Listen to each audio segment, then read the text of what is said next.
from Chael Sonnen. Tom Aspinall said, I got poked in the eye and I can't see. I can't see. You got poked in the eye and you're injured. That's a different combo. But if you got poked in the eye and can't see, generally in our sport, we fight through it. Now. And generally that fighter fucking loses and ruins their entire career. So what's the real message there? Push on, fight through the injury, Stipe after getting eye poked by DC, and then get slept in round 1 by DC and lose your heavyweight belt and get chucked to the side. Or DC, fight on through an eye injury in round 3 or so of the trilogy with Stipe in your biggest fight, retirement fight at the time, or his retirement fight, and go on to fucking lose the fight. So what they're saying is, who cares if the guy fouled you? Fucking push on. That's what we do. We get fouled. We fucking get fucked up in the next round and lose our belt. That's just how it goes. But what was your continuation of it? No, well, I agree with you, right? And here, I want to do one more. Then I'm going to give you my piece, okay? Anthony Smith said, Chael made a poetic point. You have to be used to or willing to fight with one eye. I did it in Singapore. My point about this is that the last time somebody got severely poked in the eye in a mixed martial arts fight was Henry Cejudo when Sonnen donged him in the eyeballs, right? And he was like, you know what? I can't see. He took the 5 minutes. He continued in the fight, right? And he moved and he kept moving. He goes, dude, and he goes back to the corner. He goes, dude, guys, I can't fucking see. I can't see.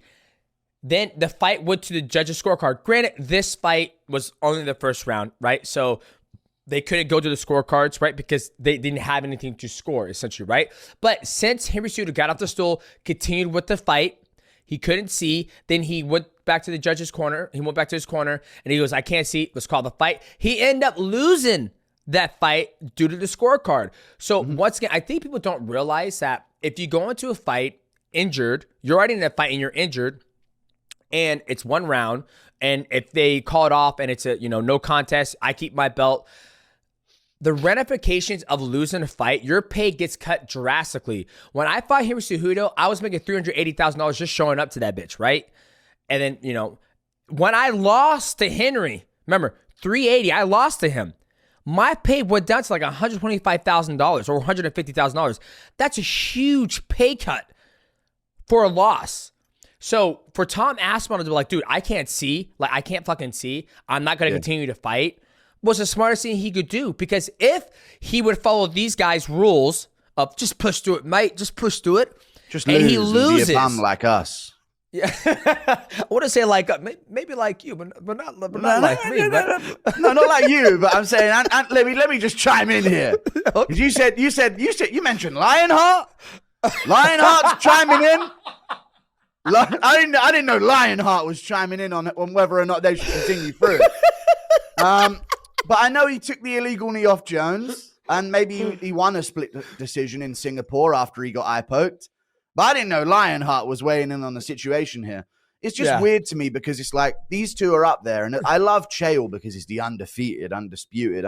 Absolutely.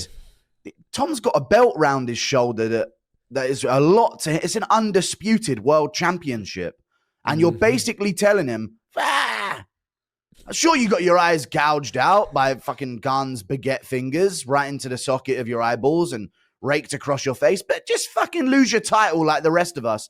The rest of us, Chael's never had undisputed. Smith's never had undisputed. Maybe he could have done if he would have taken the illegal knee out against John Jones. But I don't think he would be on the analyst desk if he actually did take the belt for that. I think that's a nice little favor from the UFC. Like, you kept the division moving. You didn't ruin the timeline of MMA. You kept trooping on. Maybe that time he earned the Lionheart moniker. But I just think it's such a silly take because I've seen those guys, and listen, I've seen Smith curled up in a ball from legal strikes.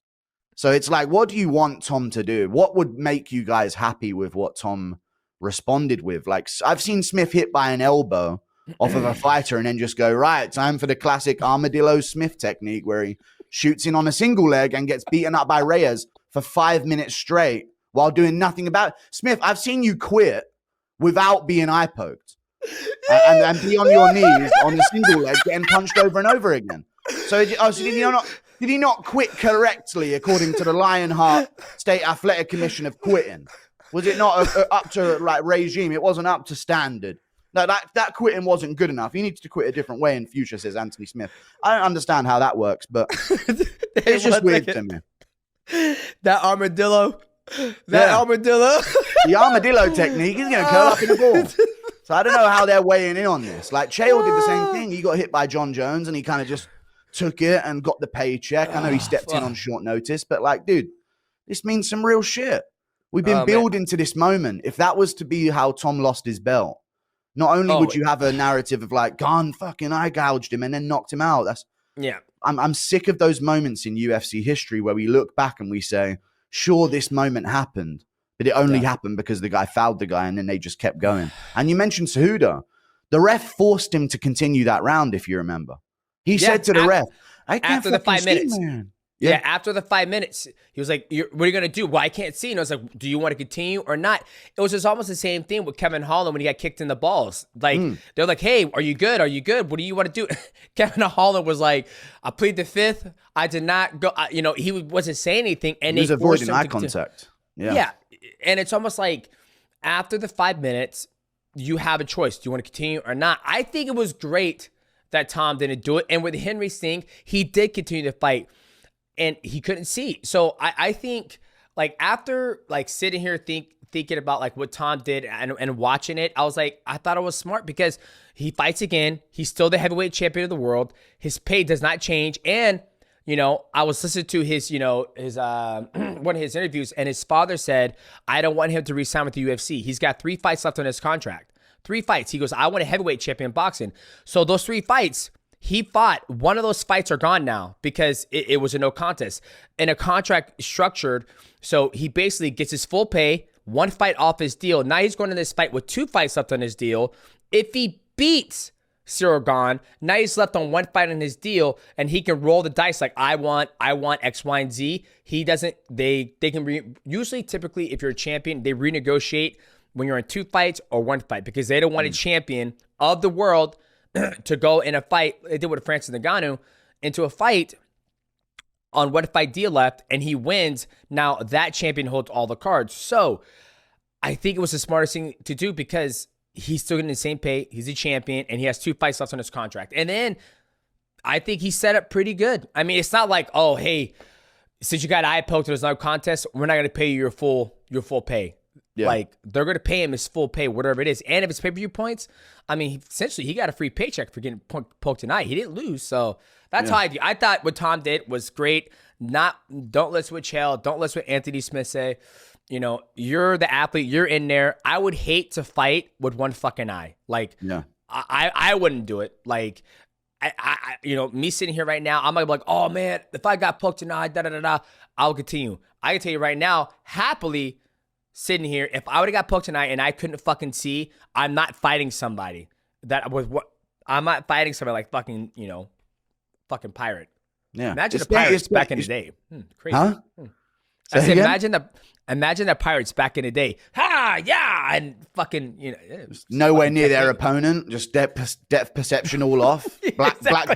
Blackbeard's 3 feet out of range. Yeah, missing everything he goes for.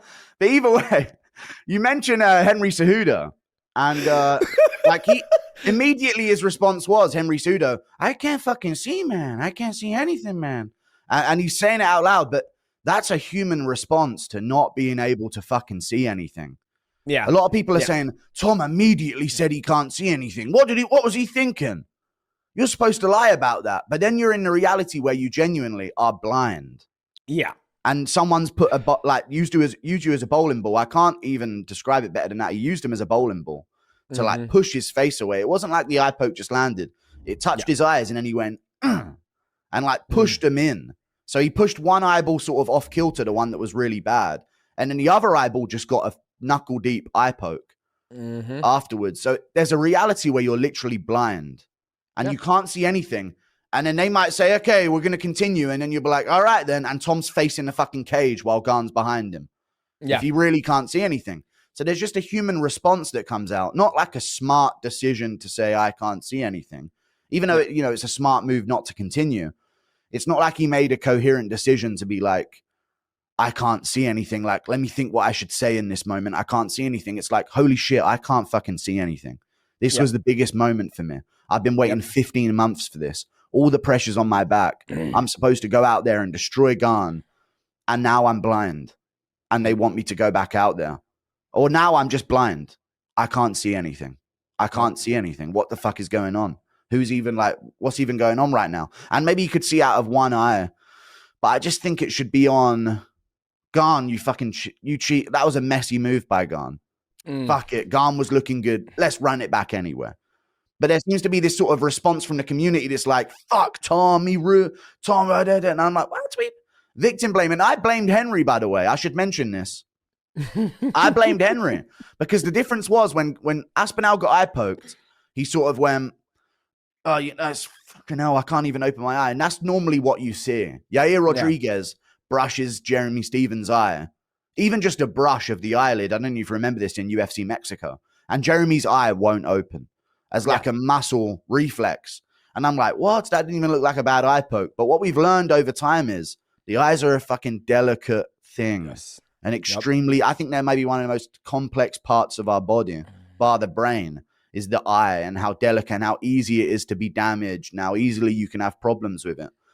So, and Jeremy just couldn't open his eye, and the Mexican crowd were like chucking beer at Jeremy on his way out, and they had to cover him on the way out. And I went after Henry because Henry's sat there wide-eyed going, I can't fucking see anything, man. Like, and he's not holding his eyes.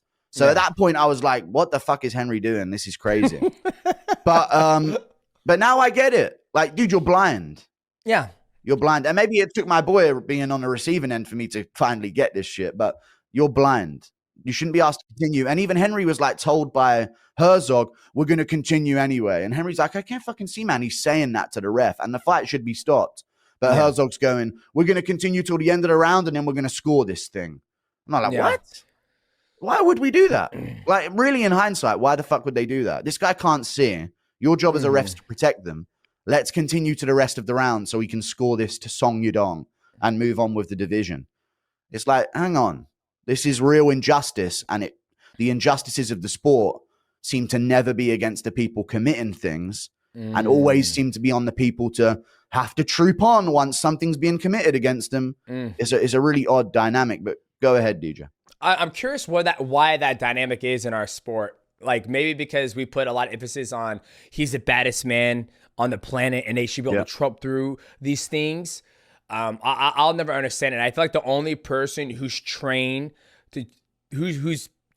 to fight with one eye is Michael Bisping, right? Because he is literally blind to one eye. Yeah. So for him, he's used to it. And I never forget, I heard rumors like when GSP came back to fight Michael Bisping, he goes, oh, that was an easy fight. I was fighting somebody with one eye. So I just kept attacking the eye he couldn't see. I kept throwing stuff on that side and I ended up, catch him. It was a great fight between Michael Bisping and George St. Pierre. But George was like, I was literally fighting a guy with one eye. So he couldn't, like, if I can't see this way and somebody throws a high kick on that side, I can't register it all the time. Michael Bisping has lost his eye, so he tore his retina from the I think it was Vitor Belfort.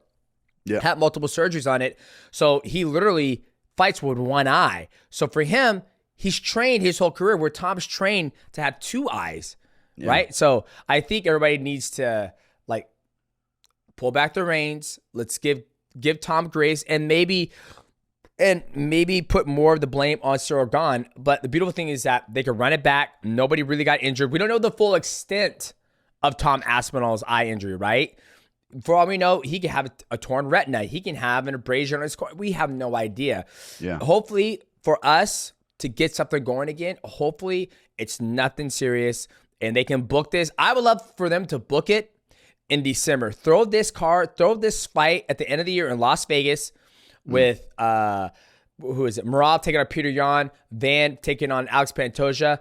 Just go ahead. Let's end the year on a banger. Throw them as the main event. Run it back. They only fought for not even 5 minutes. It's not like they have to go to another fucking weight cut. I think they do that. That's how you fix and rectify this to get everybody happy. Put it at the end of the year card. That's what I would.